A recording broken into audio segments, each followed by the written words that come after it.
I remember one time when I was working on this assembly line back in the day, it was full of all different races of men, hard working, overtime, and there used to be this, I guess he was like Russian, and this black guy, if you want to use the term black, they would always get into it.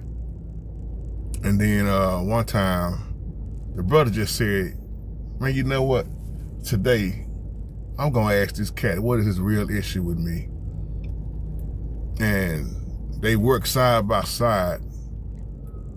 And he just said, say, man, ever since I've been working here, out of all the people in here, he said, what is it? You don't like black people, man. What's your problem with me?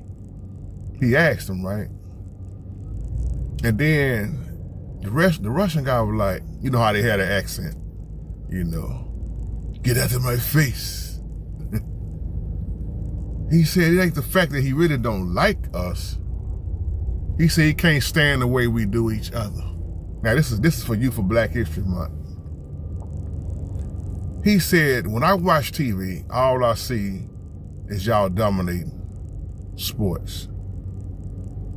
He said y'all are strong. But he said physically. Catch that. Physically. He said y'all are strong. He said, but the way y'all do each other, he said y'all still have the slave mentality. Y'all dominating in sports, but in spirituality and with one another, y'all weak. Y'all sell dope to each other, y'all poison one another. He said all of that.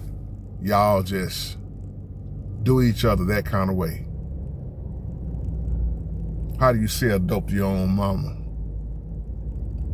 He said, I don't do my people like that. That's what I hate about blacks.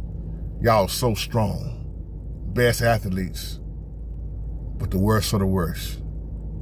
You're weak, got all that strength, but weak. He said, that's my issue. Man, that brother was never the same after that. I wasn't either. I had an old white guy I used to work with. He was not a racist at all. He the first one that told me years ago.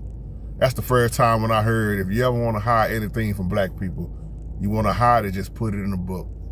Man, that pissed me off until I thought about it. He said, y'all don't like to read. I'm not talking about all y'all. He said, but y'all don't even like to read, man. And he the one told me that story. He said there was this little girl that went off to college. She was raised by her grandmother. Grandma, they packed up everything, and grandmother said, everything that you need is in this word. Grandma gave her a big old Bible. She said, if you ever get to struggling, everything you're going through, the word is in there, baby. Just pick up your Bible and read it. She picked up the Bible, put it in the car, took it to college, but she never read it. She never even opened it up. She started getting behind on her grades, doing bad, failing. She started messing up the money. She thought she was gonna get kicked out. She was, tuition, you name it, bad grades. She got into depressed mode, never picked up the Bible to read it. And she called her grandmother. Grandma picked up the phone and said, what's up, baby, what's going on? She just started pouring her heart out. Everything she said, grandma listened, but then grandma asked her one question, did you pick up the Bible? Grandma, I'm behind, I need such and such amount of money. Did you pick up the Bible? She said, honestly, grandma, I ain't never read this Bible. I ain't never picked it up. I got it, it's just still packed up. She said, go get that Bible. The granddaughter went and got the Bible. She said, didn't I tell you everything that you need is in that Bible? Soon as she opened up the second page, money fell out. Every page she went through was just money, money, money, money. The Bible was one of those big, thick Bibles. Money just fell all out on the floor. She said, didn't I tell you what, spiritually, financially, everything you need is in that word, but you wouldn't even pick it up. I leave you on that. Shalom.